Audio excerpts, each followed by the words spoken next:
Hablando de, la entrevista en la que abordamos temas de política, economía, salud, gastronomía, arte y temas culturales. Aquí preguntaremos lo que otros no preguntan. Hablando de, la entrevista con William Aguilar. Cada semana un protagonista diferente en Hablando de.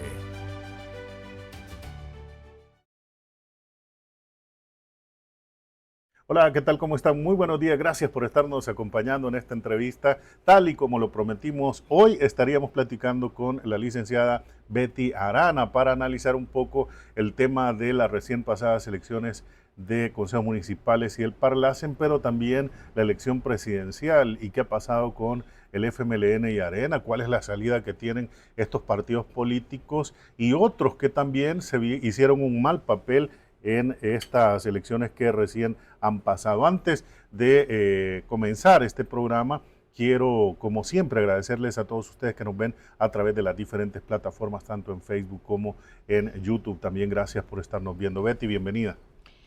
Muchas gracias por permitirme, ¿verdad?, estar por acá. Aquí estamos siempre que podamos. Muy bien, gracias. Y agradecemos también a nuestros amigos de Noti Occidente CV, Noticias al Día de Sonsonate, Nuestra Gente TV, El Informante de Chalchuapa, Sitio Noticias, Chalchuapa TV, El Vigía de Chalchuapa, Periodismo Sin Fronteras, Global Noticias Chalchuapa, El Metido de Santa Ana Oeste y por supuesto también a quienes nos ven a través de nuestro canal en YouTube. Betty, analizar un poco el tema de la elección presidencial que sin duda, digamos, ha dejado como una muestra del apoyo, porque fueron más de 2 millones de votos los que el presidente obtuvo en la elección presidencial. Es decir, el voto de diputados no fue tan marcado, pero sí, obviamente, ganó la mayoría, no hacía tal y como lo hacían ver las encuestas. Pero este fenómeno de mantenerse, porque hay un desgaste natural en 5 años de gobierno y el presidente pareciera que no lo ha tenido, pareciera que es el primer periodo en el que está, Betty. Es correcto, la verdad es que en la historia de El Salvador nunca se había visto un fenómeno de esta naturaleza, ¿verdad? Primero, que alguien fuera reelecto, pues, o sea, las veces que lo habían intentado dos candidatos, dos presidentes que habían intentado reelegirse en el pasado, fue un fracaso total, ¿verdad? En esta ocasión, pues, el presidente, lejos de disminuir, digamos, su nota con la que él inició, la aumentó y se ganó el cariño de la gente. Yo pienso que a mi criterio un 80% de gobernabilidad o de cosas buenas que el presidente hizo al país también hizo que ese número o ese porcentaje de la nota le aumentara. Entre esas cosas buenas que el presidente hizo al país fue la gran decisión de erradicar el tema de las pandillas, ¿verdad? La gran decisión de erradicar el tema de las pandillas no permitió que le doblaran el brazo los pandilleros, sino al contrario, él los puso de rodillas, después de que ellos le habrían quitado la vida a 87 personas en 3 días, en los 26, 27, 28, me parece, de marzo del 2022. Estamos ya prácticamente a cumplir 2 años de aplicar el régimen de excepción, más de 70,000 pandilleros en la cárcel. Eso pues ha permitido que el país goce de una seguridad no antes, ¿verdad?, vista, y yo creo pues que esas son las cartas de presentación que ha llevado al presidente a ser respetado aquí en el país y a ser respetado incluso internacionalmente y a ganarse el corazón de la población, y por eso pues más de 2,700,000, algo así, de votos obtuvo. Los diputados fueron menos, pero es que hay algo que tenemos que comprender. La imagen del presidente es el peso. El peso político más grande que tiene Nuevas Ideas, casi en un 100%, es la imagen del presidente Nayib Bukele. Ahora, ¿la N crees que es en este caso, digamos, la fuerza o es el presidente? No, la fuerza es el presidente Nayib Bukele. Nuevas Ideas sin Nayib Bukele es nada. Es nada. La mayoría de diputados que han sido electos bajo la figura de la N ni siquiera los conocemos. O sea, esa colcha de Nayib Bukele abarca a todo lo que vaya en alguna manera representado con la N, y la población ha entendido que para que los proyectos caminen se necesita la gobernabilidad, y por eso es que la población dio esa cantidad de diputados al presidente, que las encuestas se equivocaron. Yo te soy honesta, yo no creo en las encuestas de este país ni en las internacionales. Para mí son encuestas que son bien fácil de manipular. El número que arrojaron no se dio, y aparte de eso, pues he visto algunas cosas que hacen que yo creo que esas encuestas son manipulables. Ahora, la encuesta verdadera es la que la población realizó el día de las elecciones, dándole 54 diputados a Nuevas Ideas y 3 diputados, ¿verdad?, de los aliados, que son de el PDC y PCN. Conforman ya lo que son 57 diputados, ¿verdad? Pero también la población vio necesario de que también tenían que tener representación la oposición, y le da a la oposición 3 diputados, el de Vamos y los 2 de ¿cómo se llama? De Arena. Entonces, que eso también es una señal bien importante, y por eso yo digo, si vamos a aceptar los resultados de las elecciones, vamos a aceptarlo completo, porque quiérase o no, los 67,000 votos que pudo obtener Claudia Ortiz en Vamos y otra cantidad similar de la Marcela Villatoro y el otro señor Lira, es la expresión de un sector de la sociedad. Yo no voy a decir es el voto de mareros ni nada, porque no me consta, yo no conozco a cada una de las personas que han ido a votar. Sin embargo, se ve mucho en redes de que la acusan de que fue votos de familiares de pandilleros, votos de sangre. Yo creo que eso es parte de la inmadurez política que todavía existe en El Salvador y parte del troglodismo que todavía existe en El Salvador. Para mí fueron expresiones de la población que dijeron, le vamos a dar 54 diputados a Nuevas Ideas para que el presidente tenga la gobernabilidad, pero también le vamos a dar a estos aliados y le vamos a dar una representación también de la oposición. O sea, todavía la oposición puede en alguna manera reivindicarse con la población, con los proyectos que vengan o las aprobaciones de leyes que vengan, para no disminuirse más, porque ahorita la oposición está a punto de desaparecer dentro del pleno legislativo. Entonces tienen como una oportunidad de decir, bueno, sí, a algunos proyectos que son en beneficio del país, y decirle no cuando tengan que decir no. Pero ese fue un gran error de la oposición, decirle no a todo, cuando habían tantas cosas buenas que se podían apoyar. Yo te digo, si hubiese sido opositora, posiblemente yo no hubiese votado por unas 2 o 3 propuestas del presidente, porque en base a eso, yo te digo, el 80% de lo que ha hecho el presidente es positivo, pero hay otro 20% que no me parece. Entonces, en ese 20% yo quizás no lo hubiese apoyado, pero sí destaco que el trabajo que ha hecho en función de mejorar nuestro país ha sido un porcentaje bastante importante, y eso ha permitido que él se mantenga y se vaya a gobernar otros 5 años más. Betty, pero ¿qué pasa con el FMLN que digamos, obtuvo una buena cantidad de votos, pero no logró meter diputados? No logró ni alcaldías. Sí, correcto. O sea, pero es la fórmula que se utilizó en esta elección la que afectó al FMLN y a otros partidos, ¿o es el presidente Bukele el que terminó afectando a los Fíjate partidos? que yo siento que no fue la fórmula, porque entonces no hubiera entrado Claudia Ortiz. O sea, yo siento que es el mismo rechazo de la población hacia la corrupción que el FMLN fue parte, y que la bandera con la que el FMLN llegó al poder era por mejorar las condiciones sociales y económicas del país, y cuando llegaron al poder lo único que hicieron fue hacer corrupción y ponerse a la par de Arena para robar. Entonces esa factura el FMLN la está pagando. Lo otro que también siento es que el FMLN no hizo refresh, y por eso algunos partidos políticos también han perdido, porque no hicieron refresh en sus candidaturas. O sea, siempre siguen los mismos caciques de candidatos y algunos sinvergüenzas hasta ponen a la misma familia en los diferentes cargos. Entonces ahora el pueblo les pasó la factura, porque el pueblo ya se cansó de las figuras de nepotismo, de las figuras del caciquismo y todo eso. Entonces les pasó factura, y por eso es que algunos no lograron ganar la elección de diputación. Caso Santana, por ejemplo, el caso de Gana no logró porque ya era la misma imagen, ya bastante desgastada, y no presentan nueva propuesta, ni propuesta de cómo gobernar, ni propuesta de nueva imagen. Entonces, eso de que alguien, caso Will Salgado, por ejemplo, Will Salgado ya venía en deterioro, sin embargo, Gana siempre lo llevaba de candidato. Cuando Will Salgado ve de que ya Gana no es una bandera como muy fuerte, hacen coalición con Nuevas Ideas, con la esperanza que con los votos de Nuevas Ideas, y porque muchos creen que tomarse la foto con el presidente o decir yo apoyo al presidente es suficiente herramienta para que el pueblo te crea. Pero ahora en las elecciones municipales nos dimos cuenta que te puedes tomar 1000 fotos con el presidente, pero si no haces un buen trabajo en tu lugar, entonces perdés. Y eso fue lo que pasó a Will Salgado, y la factura pues la pagó Nuevas Ideas. Betty, hablemos un caso específico, volviendo a lo que mencionabas de Santa Ana.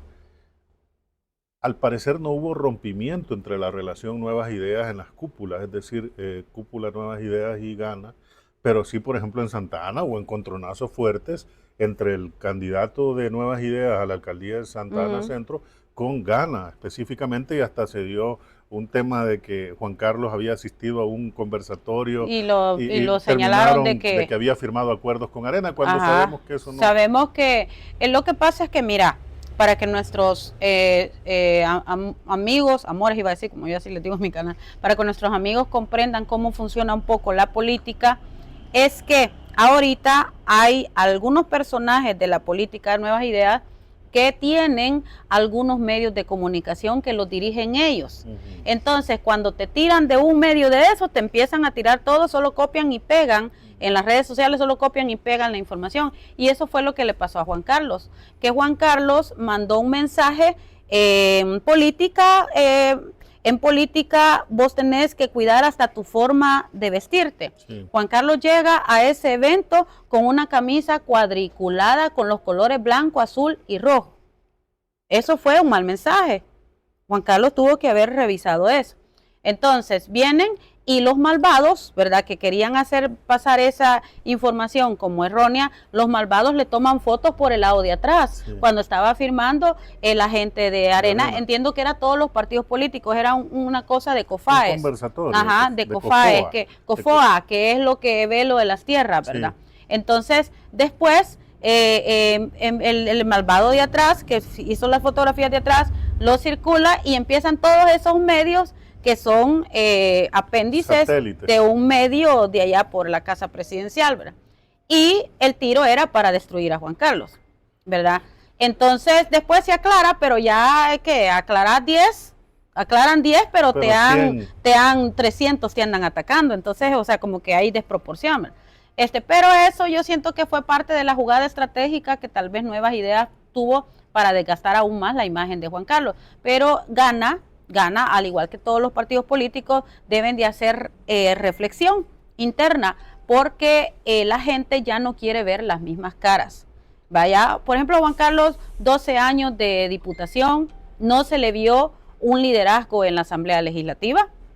Es más, ni siquiera se veía que llegara, y tampoco se le vio un liderazgo en el territorio. Entonces no puedes pretender que en el silencio puedes tener la continuidad de una diputación. En el caso de, yo digo, los alcaldes que se colaron en esta, algunos les pasó factura a la población y en otros se colaron. El caso de Gustavo Acevedo. Sí. Él se coló. ¿Por qué? Porque no habían candidatos que se pusieran al nivel de él o lo sobrepasaran. Gana, por ejemplo, el mismo candidato eterno, el hijo de Juan Carlos.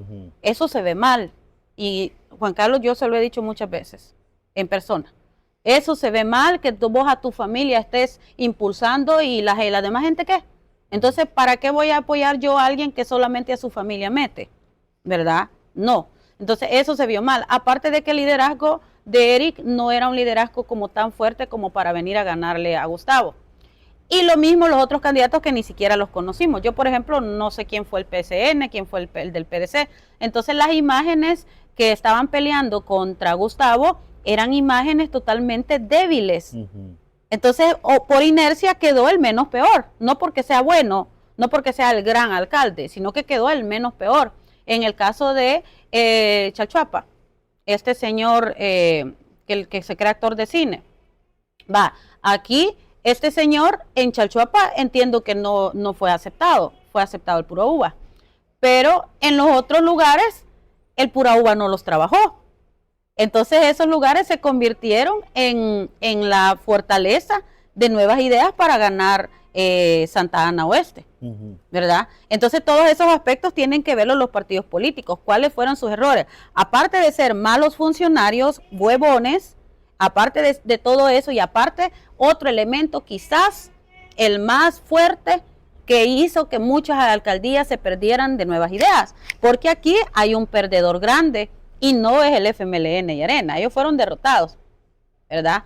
Aquí el perdedor ha sido Nuevas Ideas, porque imagínate, reducen los municipios con la idea de que se fueran a tener la mayoría de alcaldías, la reducen a 44, y resulta que Nuevas Ideas pierde una buena cantidad de alcaldías. Ahorita yo sabía que habían perdido 19, pero como que recuperaron 3 por las coaliciones, algo así.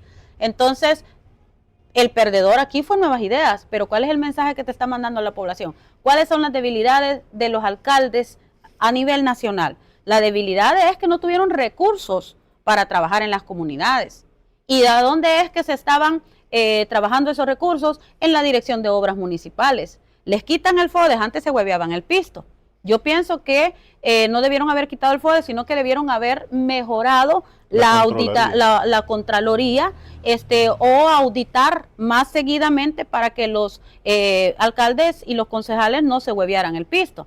Pero vienen y quitan la descentralización y lo ponen al centro. Entonces, ¿qué pasa cuando vos centralizás algo? El trámite es más burocrático.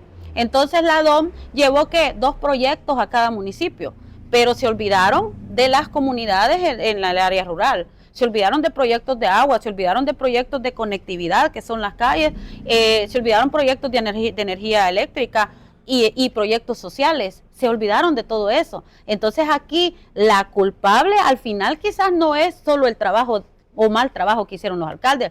El culpable tiene que ver con aquel que cortó el chorrito que les llegaba a los municipios y hizo una institución que en vez de agilizar los proyectos, los congeló y a última hora andaban inventando una que otra callecita. Entonces el llamado es, parte de la derrota o parte de haber perdido todas estas alcaldías, el llamado es a quien creó la Dirección de Obras Municipales. Se oye fuerte, se oye duro, pero yo prefiero tener un asesor con un contraasesor que me diga si estoy desnuda, no con uno que me ande adulando y cantándome y diciéndome que todo es perfecto. La DOM ha sido uno de los grandes errores que ha en alguna manera impulsado que Nuevas Ideas perdiera todas esas alcaldías. Betty, y el tuit del presidente en la noche de la elección, cuando se sabía que habían perdido algunas alcaldías, ¿cómo lo valorás? Bueno, el presidente yo creo que sabe que muchos alcaldes hicieron mal trabajo, pero también creo que él también debe de hacerse una exploración. Un análisis, y allí es donde debe de trabajar la DOM. Para mí, o la fortalecen y hacen los trámites de los proyectos más expeditos en base a la prioridad y no en base a que a este le vamos a dar sí, a este no, ¿verdad? En base a la prioridad, a las necesidades de la gente. Allí es donde también el presidente debe hacer una reflexión. Otra cosa, en las elecciones pasadas, el presidente pidió el voto para todos esos alcaldes de Nuevas Ideas y la gente ciegamente, ¿verdad? Ciegamente como rebaño fueron a votar por candidatos que ni siquiera conocían. Y ahí está el resultado. Mal trabajo, malos funcionarios y aparte de eso, mala gestión en los proyectos para las comunidades que verdaderamente necesitan. Betty, vamos a ir a una pausa y al volver quiero que analicemos un poco la postura un poco tembeleque, por llamarlo de esta manera, un poco floja de la representación de los partidos Arena y FMLN, a los cuales ya has comentado acerca de que necesitan renovarse. Me gustaría un poco analizar eso, porque Óscar Ortiz sí dice que se va a hacer a un ladito, sí, por favor, que lo haga. Pero habría que ver qué dice la demás dirigencia. Es decir, acuérdate que el FMLN nunca ha perdido la verticalidad y siempre ha mantenido el control. A ver qué es lo que sucede, porque realmente como que rostros frescos o jóvenes no vimos dentro de las planillas de alcaldes pero tampoco vimos eso en diputados ni del Parlacen, que me parece realmente un mal gasto. Esa gran papeleta, cuántas papeletas se imprimieron de este tamaño, que bueno, es increíble realmente el gasto que se hace, pero eso me gustaría analizar. Vamos a ir a la pausa, pero antes recordarles a nuestros amigos que ustedes pueden comprar productos lácteos, jugos y también agua Hawaiian Cool, como la que tenemos acá esta mañana en la entrevista, en Dilaxa, donde puede hacerlo al 2440-2000, que es el número fácil de Dilaxa para que usted haga sus pedidos. Ya regresamos.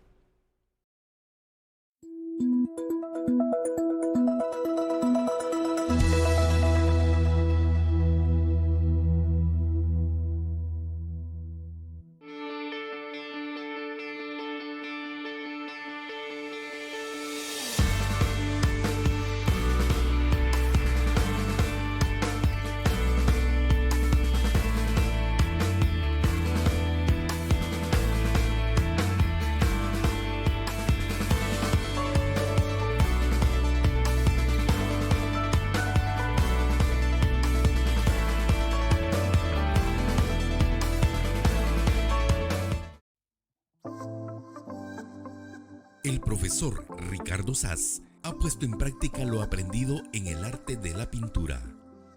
Ricardo Saz dedica 6 días de la semana a la creación de obras con diferentes estilos, pero también es uno de los máximos exponentes del arte en El Salvador y diferentes países. La vocación de Ricardo Saz lo ha llevado a transmitir sus conocimientos a niños y jóvenes de la zona de Chalchuapa en Santa Ana. El profesor Ricardo Saz también se dedica a la restauración de imágenes de diferentes parroquias del país, utilizando los materiales más modernos para la restauración, lo que lo ha llevado a recibir reconocimientos nacionales y extranjeros.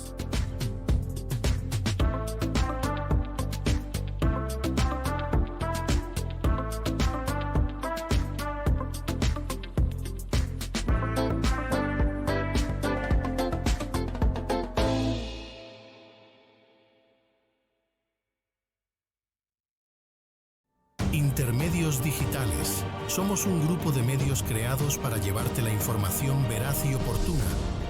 Noticias, entretenimiento, análisis y entrevistas. Intermedios Digitales, multiplataformas, la nueva generación de la información.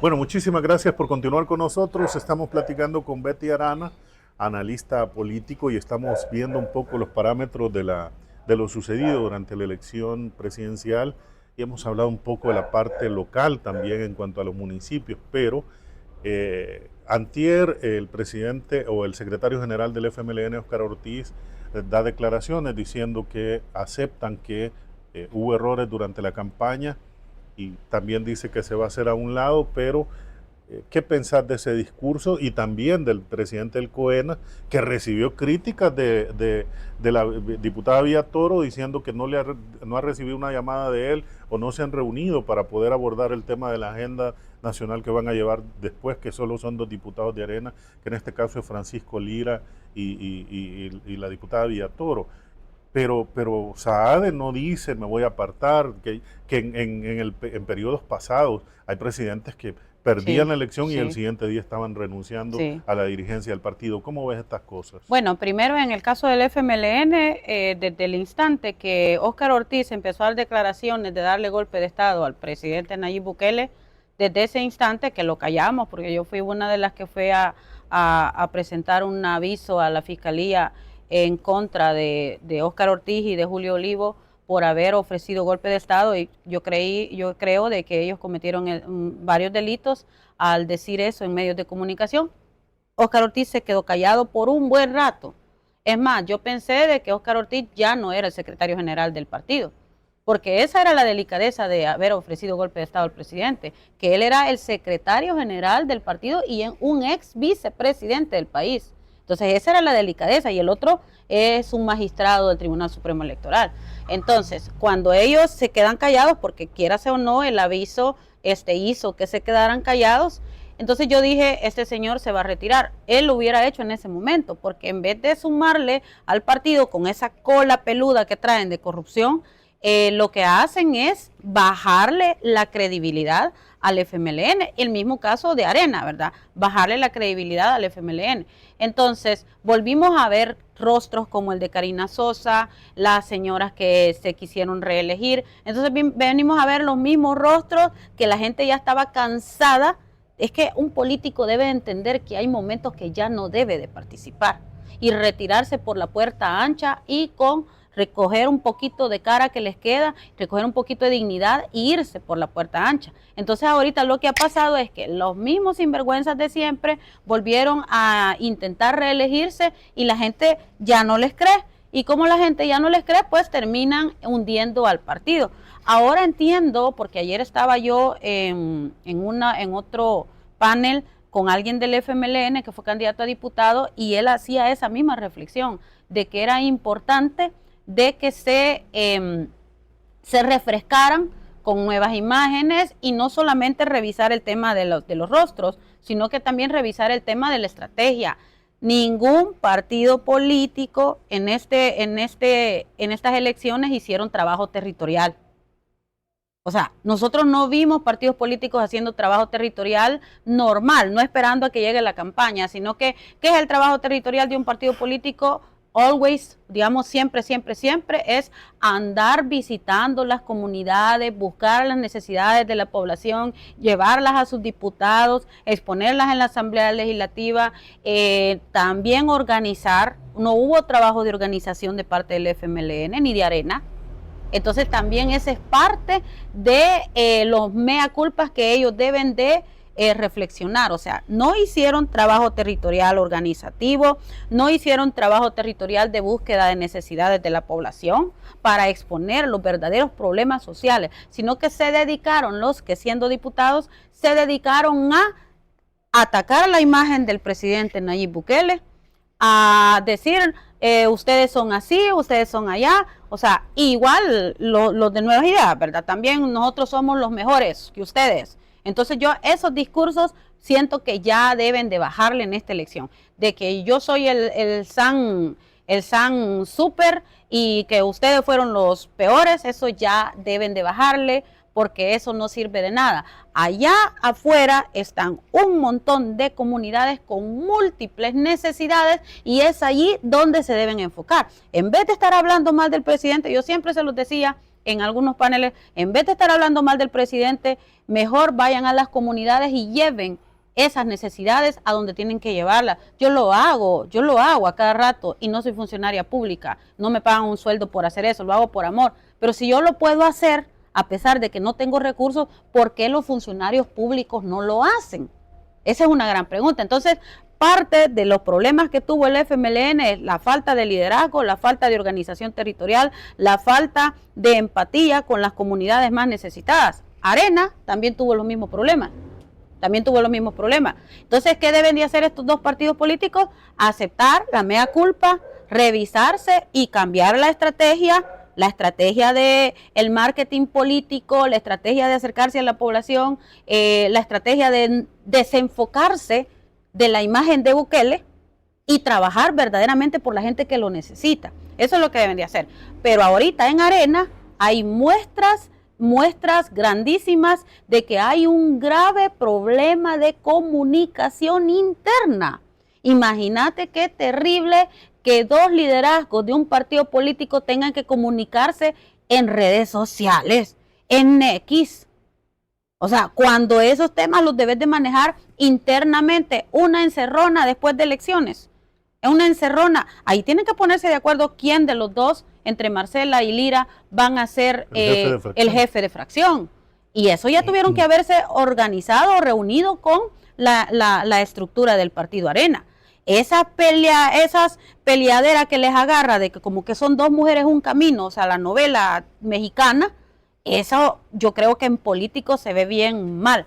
Imagínate, si no son capaces de ponerse de acuerdo ellos mismos, como un equipo de trabajo o un partido político, ¿cómo van a venir a ponerse de acuerdo con las necesidades de la población? ¿Cómo van a venir a empatizar? Entonces yo le diría a la señora Marcela Villatoro, si de verdad quiere mostrar un liderazgo profesional, porque no es nueva en la política, ya lleva sus añitos en política, si de verdad quiere mostrar un liderazgo, pues haga internas. Si no se logra poner de acuerdo con ese señor y la estructura de Arena, hagan unas internas y ahí pues cambien de liderazgo. Y si ella quiere tomar la batuta, igual hagan las internas, pero ya que dejen de estarse peleando como que son bichitos malcriados en las redes sociales. Y el señor Carlos Azade, a vistas se le ve que el tipo carece de liderazgo, es un inepto, es un ignorante. Entonces, yo no estaría peleando con un ignorante. O sea, lo que hay que hacer, si la señora Villatoro quiere seguir en Arena, porque tiene otra opción, mostrarse independiente. Pero si ella quiere seguir en Arena porque ama su partido, porque ahí nació y creció y se va a jubilar quizás, entonces yo le digo, haga las internas y saque del juego político al señor Carlos Saade, porque esas muestras de falta de comunicación para un partido político, eso lo que hace es debilitarlo, dividirlo aún más, hacerlo más chiquito y llevarlo más a la desaparición. Ahora, Betty, analicemos también el papel del Tribunal Supremo Electoral, que realmente, o sea, es decir, yo te diría, como vengo viendo o dando seguimiento a través de coberturas en los diferentes medios que he estado desde el 2000, desde la elección de Saca, digamos, he visto algunas situaciones que parecen que te llaman la atención siempre, pero ¿cuál es tu valoración del trabajo, del rol de los magistrados del Tribunal Supremo Electoral y del trabajo realizado el día de, tanto de las presidenciales como también en las de consejos municipales y Parlacen? ¿Cómo viste el papel? Bueno, primero voy a tirar un atarrayazo desde el inicio cuando se empieza a trabajar la redacción de la ley del voto en el exterior. Los diputados se tomaron su tiempo, su cafecito, platicaron y no lo hacían. Entonces todos estábamos presionando ahí, yo era una de las que estuve presionando mucho para que trabajaran esa ley. Esa ley llegó extemporáneamente. Bueno, pero a pesar de todo, el Tribunal Supremo Electoral se la rebuscó. Yo estaba molesta porque contrataron a una empresa llamada Indra, que esa empresa tiene un récord de mal trabajo en las elecciones que ha asistido, España, Colombia y unos estados de los Estados Unidos. Después, ni modo, nos tocó resignarnos, ¿verdad? Y yo veía un trabajo más o menos de parte de la magistrada presidenta Dora Martínez en redes sociales, y yo incluso le expuse muchas veces que yo estaba orgullosa del trabajo que venía realizando. El caso del error o la negligencia, o no sé si un intento de fraude, que se dio en la transmisión de datos para transmitir el escrutinio preliminar, eso se venía viendo desde 3 días antes. Yo recibía información donde me decían, mire, no están funcionando lo de la transmisión de datos para el escrutinio preliminar. Yo me asusté, pero no lo publiqué porque estaba dando el beneficio de la duda, ¿verdad? Entonces, el día domingo a las 3 de la tarde yo recibo otra llamada de gente del tribunal diciéndome que parece que se iba a joder los datos, así, disculpa con la palabra, así, parece que no iba a haber transmisión. Yo empecé a ingresar, después de las 7 de la noche empecé a ingresar y siempre la página daba error. La señora salió diciendo que había sido todo un éxito, lo cual era una gran mentira, porque las juntas receptoras de votos se estaban dando duro para intentar meter los datos en las computadoras. Pero hay otra cosa, allí hubo un problema de logística grandísimo, que yo no sé si tenga que ver con corrupción, pero siempre he hecho el llamado a la Corte de Cuentas y a la Fiscalía General de la República a investigar eso, porque en los paquetes electorales siempre tienen que venir los folletos de las actas, donde la gente solo los llena, las juntas receptoras de votos solo los llenan. Y resultó que no aparecieron los folletos, no aparecieron, los modems no tenían internet, a ver cómo los habían, pero no tenían internet, entonces apareció de que los paquetes electorales venían incompletos, pero resulta que alguien me comenta por ahí de que cuando compraron y organizaron todos los paquetes electorales, habían 2 auditores que revisaron, pero siempre encima de esos 2 auditores hay un auditor, y ese auditor no le dieron permiso a revisarlo por orden de la señora Dora Martínez, según la información que yo tengo.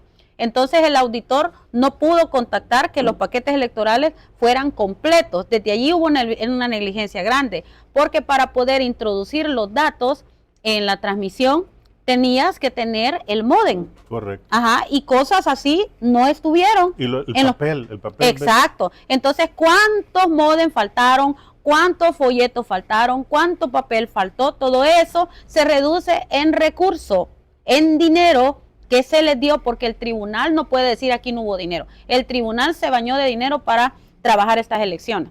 Entonces, vayan a revisar la unidad de la administración, que es un señor de apellido, bueno, ustedes saben quién es el jefe de administración de ahí, y de las compras, la parte de las compras.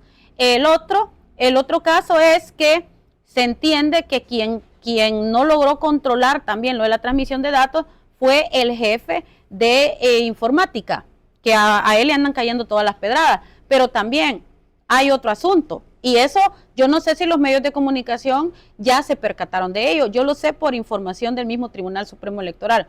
La magistrada presidenta a todos los asesores viejos del Tribunal Supremo Electoral los apartó, los sacó, no dejó que trabajaran. Los de la experiencia, los que han trabajado elecciones anteriores, los apartó y dejó trabajando a este muchacho por orden de ella. Y ahora le quiere echar el muerto al pobre muchacho, y él estuvo ahí por orden de ella. De que todo eso no funcionó. Se cuestionaba además que era un ex empleado de Casa Presidencial. No fue empleado de Casa Presidencial, pero fue un muchacho que es traído de allá de Oriente, porque toda la gente que trabajó en todo este relajo es gente traída de Oriente, amigos y familiares de la señora Dora Martínez. O sea, un gran nepotismo. Entonces, el muchacho fue traído, él trabajaba en una alcaldía, en una unidad de comunicaciones, donde allí no pasan de un celular y una cámara fotográfica. Ese era el trabajo que hacía el muchacho antes de llegar a ese cargo, y ese muchacho fue contratado en el 2022.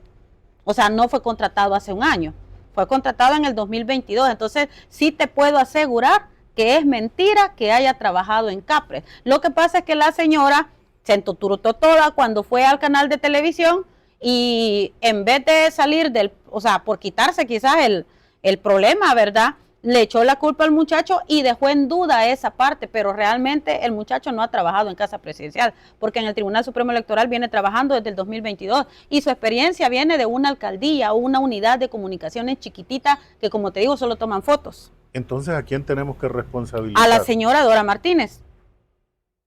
A ella, porque ella ha contratado a toda esa gente. Ella fue la que apartó a los asesores.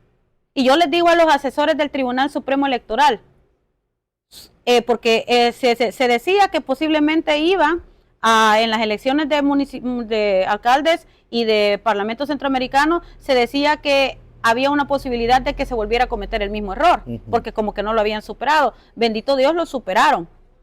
Bendito Dios, lo superaron, pero los asesores siguieron siendo apartados. Entonces yo les digo a los asesores, si han sido víctimas de acoso laboral, igual que los otros empleados allí, si han sido víctimas de acoso laboral, denuncien, señores asesores, denuncien, porque eso que los hayan apartado de este tema de las elecciones para cometer las grandes regadas que cometieron los otros, eso no me parece correcto, porque al final también a ellos les cae. Si ellos no dicen, no fuimos parte, no nos incluyeron, nos apartaron, si ellos no dicen eso, ellos mismos también caen en eso de todos los inútiles, pues. Betty, ¿y el papel de la Fiscalía amenazando con meter presos a los de las juntas receptoras de votos? Sé que el Código Electoral dice que la máxima autoridad en un centro de votación es la JRB. Es decir, ellos deciden qué se hace y qué no se hace. La JRB es la máxima autoridad de la JRB. Exacto. Ajá. Pero la fiscalía llegaba y amenazaba. No, es que si no deja votar a mi compañero, les vamos a levantar un acto. Pero ahí la fiscalía se tomó atribuciones que no le competían. Incluso policías, a mí no me dejaron entrar en un centro de votación porque iba a grabar, por ejemplo, y todo el mundo andaba grabando y a mí no me dejaron entrar, ahí en la escuelona del Congo. Y hasta me peleé allí con el policía. Después me acordé que había régimen de excepción, entonces mejor me voy, dije yo, pero hasta a mí conmigo lo hicieron. O sea, una serie de cosas, yo te digo, y yo le aconsejo al tribunal, porque ahí al final los magistrados no han dicho toda la verdad. Los magistrados no han dicho todo lo que realmente ha pasado internamente. Y yo también quiero aprovechar para pedirle a Rolando Castro, ya lo hice a intuito personal, quiero aprovechar para pedirle de que vaya, se presente al Tribunal Supremo Electoral a hacer inspecciones, porque allí hay acoso laboral. A la gente no la dejaban ni ir al baño. A la gente no le dieron los permisos que necesitaban para ir al médico por el tema de las elecciones, solo por simple y sencilla gana. Entonces, ahí hay violentación de derechos laborales. Ministro Rolando Castro, por favor, vaya a hacer las inspecciones. Se necesita que usted defienda los derechos también laborales de las instituciones de Estado, no solo las privadas. En las instituciones de Estado hay un montón de violentación de derechos laborales. Ahora, hay un tema bastante delicado, que ayer publicamos una nota en nuestro sitio web, que por cierto les pido que pasen a leerlo, en donde también hay una columna que se llama Desde Afuera, que es escrita por nuestro amigo Douglas Daniel Ágreda desde Canadá, y que un día de esto vamos a platicar para que también nos escribas una columnita para nuestro periódico digital. Sí, con gusto. Y ayer publicábamos una nota de la iniciativa votante que dio a conocer ayer, y que también vi que la YSKL publicó una nota además sobre la denuncia que hacía esta iniciativa votante de que se había declarado reserva al tema de la auditoría interna a la elección presidencial, pero al voto electrónico. Es decir, esta organización pide información y la respuesta de la Oficina de Acceso a la Información Pública del Tribunal Supremo Electoral es que no se puede porque tiene declarada reserva durante 7 años por parte del Tribunal Supremo Electoral.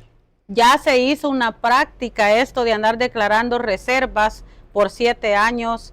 Esto no debe de estar pasando. Ya estábamos avanzando en ese tema. De transparencia. Ya estábamos avanzando en el tema de transparencia, y eso sí, es una cosa buena que el FMLN hizo, de mejorar la transparencia. Ahorita estamos en eso, estamos como los cavernícolas. Nadie quiere dar información de nada, pero algún día la van a tener que dar, y al final el delito de corrupción no tiene prescripción y los vamos a perseguir. Que no estén ahí de sinvergüenzas. Pero mira, yo lo que digo es que la Fiscalía tiene que jugar un papel bien importante de objetividad. Allí en el Tribunal Supremo Electoral tiene mucho por hacer. A mí alguien me decía, mira, en el tema del voto en el exterior, lo que tiene que ver con la parte electrónica, hubo chanchullo. Hubo chanchullo. O sea, pero ¿quién es el que nos va a dar si realmente hubo o no? Es la Fiscalía. La Fiscalía está obligada a presentar datos. ¿Qué fue lo que pasó el 4 de febrero con la transmisión de datos? ¿Qué fue lo que pasó con la cadena de custodia de los paquetes electorales? Ahí se andan diciendo muchas cosas. Incluso hoy en estas elecciones encontraron en un centro de votación, encontraron papeletas ahí tiradas. Entonces, la Fiscalía tiene que presentar un informe cuanto antes, un informe de todo el trabajo investigativo, si es que lo realizó, pero no se debe hacer el de los panes. Yo confío en el fiscal general, en Rodolfo Delgado, yo lo tengo en un pedestal, pero si de pronto ya no se escucha nada de esto, yo me voy a quedar pensando, porque sí han habido demasiadas anomalías. El fraude electoral al final puede ser el simple que se llega a comer la papeleta, en pequeño, pero también puede ser en mediano, en grande y en extraordinario, ¿verdad? Aquí pasó algo extraordinario el 4 de febrero a la vista de todos, y eso no lo podemos dejar así. Y a los magistrados del Tribunal Supremo Electoral, recojan esa cara porque yo no los perdono. Y deberían de renunciar todos, porque al final, si la señora fue la que tomó las decisiones, señores magistrados, es un organismo colegiado. ¿Por qué dejar que aquella tome las decisiones? Y su función, pues, ¿para qué está? ¿Para ir a poner el lomo? No, porque yo si voy a ser magistrada de un X órgano colegiado y vos lo voy a ir a poner el lomo, mejor no voy. Sí. Por eso no participé en una diputación, porque yo no voy a hacer solo ir a levantar la mano y a puchar el botón. O sea, yo no soy de ese tipo. Entonces, señores magistrados, si ustedes en alguna manera han sido vulnerados, también abran la boca. Y al final, el resultado de las elecciones, lo malo, porque mira, esto de las elecciones del 4 de febrero, esto empañó la elección. ¿A quién afectó esto? Afectó a Nuevas Ideas. No afectó a Arena, afectó a Nuevas Ideas. ¿Por qué afectó a Nuevas Ideas? Porque ellos, si no hubiera pasado nada de esto, todo ese triunfo hubiera sido bien recibido con el corazón. Pero cuando ya hay chanchullos y picardías y cosas así, afectó a la elección del presidente porque se vio empañado. Existe ese grado de cuando vos llevas una camisa blanca y te tiran lodito allí, pero esa mancha se ve. Y así se está viendo esta elección del 4 de febrero. Aquí con esta del 3 de mayo, y para terminar ya con el tema de Parlamento Centroamericano, yo fui una de las que hizo campaña diciendo que no fueran a votar por el Parlamento Centroamericano o que anularan el voto. Betty, porque yo no creo en esa cuna de ratas. Eso que quiero preguntarte, pero al volver de la pausa, okay, si aguantamos un poquitito ese tema, vamos a ir a un corte y al volver vamos a hablar acerca del tema del Parlamento Centroamericano, que ha sido muy criticado y señalado por el poco o nulo trabajo que hace el tribunal, en este caso el Parlamento Centroamericano. Pero antes recordarles a nuestros amigos que si desean hacer sus pedidos de jugos, agua, Hawaiian Cool y también productos lácteos, puede hacerlo al número fácil, al 2440-2000 de Dilaxa. Vamos a una pausa y volvemos.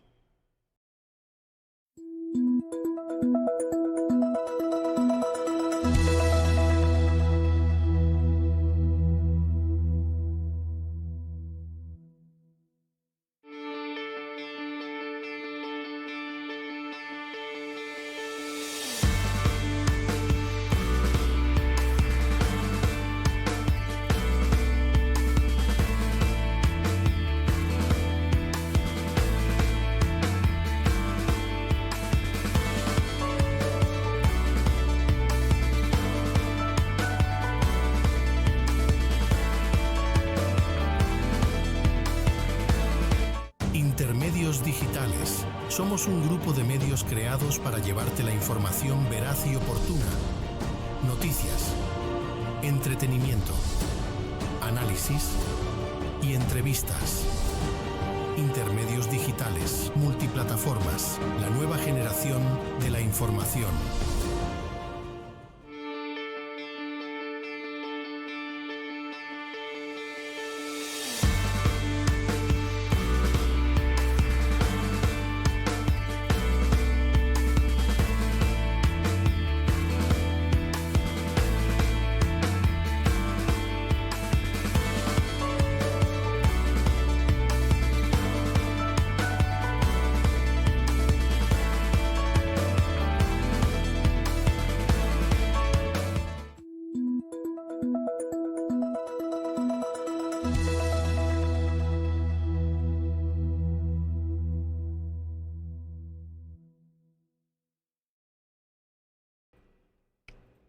Bueno, muchísimas gracias por continuar con nosotros. Y bueno, estamos hablando con Betty Arana acerca de temas que tienen que ver con lo que ha sucedido en la elección. El tema del Parlacen, Betty, ha sido criticado. El hecho, y yo lo decía hace un momento, una papeleta de este tamaño. Una colcha. Y muchos que ni sabemos quiénes son. No los conocemos, pero aparte de eso, el problema de meter esa gran papeleta en la caja era un lío. El día de la elección, el 3 de marzo, era un poco complicado, pero eso no es el fondo de la pregunta, sino más bien el papel del Parlacen es criticado, es decir, estamos malgastando plata en cosas que... Un poquito más de $3 millones se gastan en esa gestión y no conocemos a los diputados del Parlamento Centroamericano. Tenemos la experiencia de que la mayoría de corruptos se van a refugiar, para mí es una cuna de ratas. La primera gran ratota que tenemos ahorita nutriéndose de nuestros impuestos es Norman Quijano. Entiendo que desde allá, desde su comodidad de su casa, en Zoom, se conecta a las reuniones del Parlamento Centroamericano y de ello ganando pues buenos billetes, ¿verdad? Entonces yo siento que esa es una falta de respeto para los salvadoreños, para los países, porque no solamente es El Salvador, está Guatemala, está Honduras. Tenemos la experiencia de Costa Rica que se salió del Parlamento Centroamericano. Yo digo, así como redujeron 262 alcaldías a 44, así como redujeron 84 diputados a 60, ¿por qué?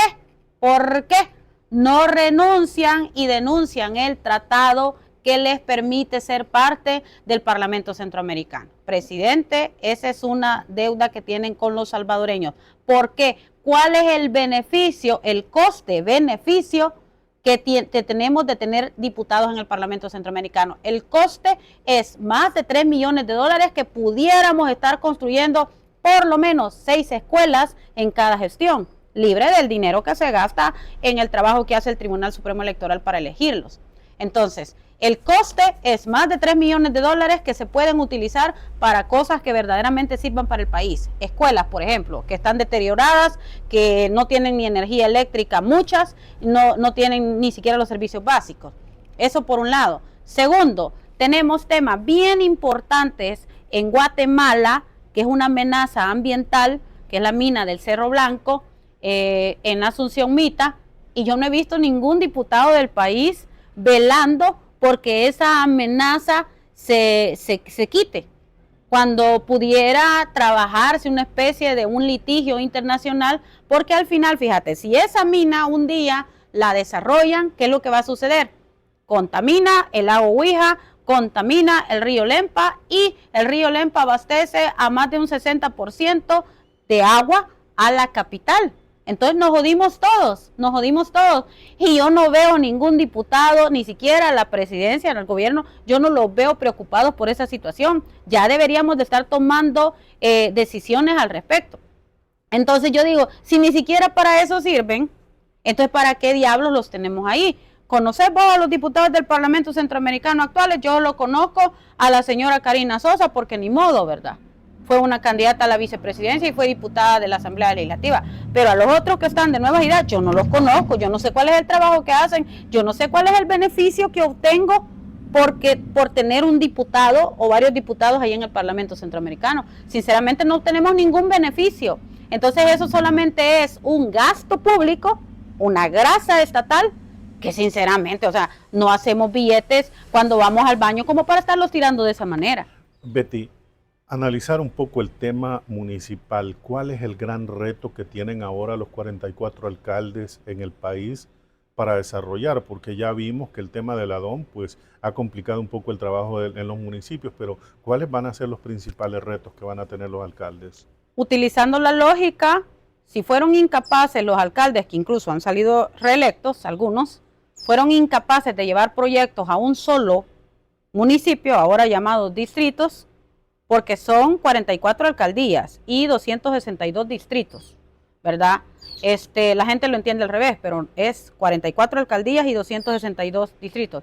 Imagínate, en un municipio pequeñito no fueron capaces de llevar el beneficio a las comunidades que más lo necesitaban. ¿Cómo van a hacer para gobernar 4, los que les toca 4 municipios, los que les toca hasta 6 municipios? O sea, ¿cómo se va a volver de más burocrático el trabajo para las comunidades? Entonces tienen un reto bien grande de que deben de organizarse. Lo primero que deben de empezar todos los alcaldes, indistintamente los que vienen de Nuevas Ideas y van a ir a gobernar alcaldías de Nuevas Ideas y él es de Nuevas Ideas, tienen que hacer la auditoría. Tienen que revisar impuestos, tienen que revisar proyectos. Por ejemplo, el Congo tiene un mercado que lo empezaron a construir hace 4 años, no lo llevan ni a la mitad, pero han endeudado el municipio con más de $1,5 millones de dólares más los intereses. Son cosas que deben de resolverlas allá en el municipio. Entonces, revisar todo eso, revisar las prioridades, tener más trabajo, más comunión, más acercamiento con los líderes comunales, que son los que verdaderamente conocen las problemáticas de sus sectores. También trabajar los sectores sociales, el sector trabajo, el sector profesional, médicos, maestros, todo eso. Trabajar los consejos contralor, esto no les gusta, pero en aras de la transparencia, que el mismo Código Municipal habla de la transparencia de la gestión, también deben de trabajar el alcalde que es correcto lo va a hacer, el que no, pues ni modo, ¿verdad? Ese no quiere que le vean nada, pero el alcalde correcto yo le sugeriría que cree un consejo de Contraloría Ciudadana, para que a través de ese Consejo de Contraloría Ciudadana se esté monitoreando la información de la administración de los recursos y los proyectos que van a venir, y para que el alcalde se sienta fortalecido a la hora de solicitar un proyecto, porque como dice el dicho, una sola golondrina no hace verano. Si yo soy alcalde de mi municipio y yo tengo a la población que me respalda, un proyecto se va a hacer más rápido. Betty, para ir cerrando el análisis, Milagro Navas. La reina de las alcaldesas. Sí. La reina de los alcaldes. Yo creo que Milagro Navas, en vez de estársele atacando, porque vi en campaña cómo se le atacó hasta su edad, y, o sea, cosas naturales pues de un ser humano, tu edad es algo natural. Atacar a una persona por la edad es como bastante feo, ¿verdad? Entonces yo digo que a esa señora, aparte de que nos ha dado un ejemplo de que se pueden ganar espacios políticos con tu imagen. Si vos te fijaste, la señora se quitó la chaqueta tricolor y se puso la camisa rosada coquette. O sea, pero ese fue el mensaje. Miren, yo no ando arrastrando la cola peluda de los corruptos del Partido Arena. Yo soy yo. Eso es el mensaje que quiso decir. Y la gente la apoyó como una persona que es capaz de liderar estos municipios, 4 municipios. Entonces yo al principio yo dije, bueno, solo ese municipio tal vez, pero los otros está difícil, decía yo, porque es nuevas ideas y quizás allí no va a tener el impacto, pero tuvo el impacto. Entonces yo les digo, ese señor es un tesoro, Milagro Navas es un tesoro. Apartemos nuestra parte ideológica política, la señora es un tesoro de la que tenemos que aprender mucho, sobre todo los que quieren dedicarse al municipalismo. La niña Milagro Navas debería de ser la instructora de todos esos otros 43 alcaldes, algunos mediocres, algunos inútiles, como el caso de Santa Ana, y algunos pues que quieren aprender. Entonces esos alcaldes deberían dejen de estarle pagando 3.500 a asesores que solo llegan a firmar una vez a la semana, el caso de Santa Ana, o 5.000 creo que gana el fulano este. No, hombre, mejor inviértanlo en capacitar a sus concejales y capacítense ustedes. Y yo creo que si se le pidiera a la señora Milagro Navas que les diera clasecitas a estos fulanos, yo creo que sería bueno, porque es un ejemplo a seguir. Betty, gracias por haber venido. Ha sido interesante escuchar tu análisis de temas de coyuntura nacional, elecciones, y bueno, vamos a esperar a ver qué es lo que sucede de aquí a el periodo de alcaldes, que creo que son los que llevan el mayor reto, porque en el caso del presidente ya sabemos cuál es la ruta que tiene y sí, se conoce el rumbo, pero en el caso de los alcaldes... Pero cierro con eso. Ajá. Si el presidente no fortalece las alcaldías, que el presidente no mejora ese tema de la DOM, las llantas se le van a pinchar y el vehículo no va a poder caminar. Muy bien. Betty, gracias por haber venido, a ustedes por habernos acompañado, y como siempre les invitamos a estar pendientes, porque cada sábado tenemos una entrevista interesante que compartir con todos ustedes. Como siempre les invitamos a visitar nuestro sitio web elmetidosv.com. Ahí usted encuentra todo tipo de información nacional, internacional, deporte, espectáculos y de todo para que pueda leer nuestro periódico digital. Aparte, ahí está la radio para que pueda escucharla en sus momentos que tenga tiempo, pues puede escucharla sin ningún problema, o ver nuestros resúmenes diarios de noticias y también nuestro resumen semanal de noticias y la columna Desde Afuera, que es escrita por Douglas Ágreda desde Canadá. Así que gracias por habernos acompañado. Hasta la próxima.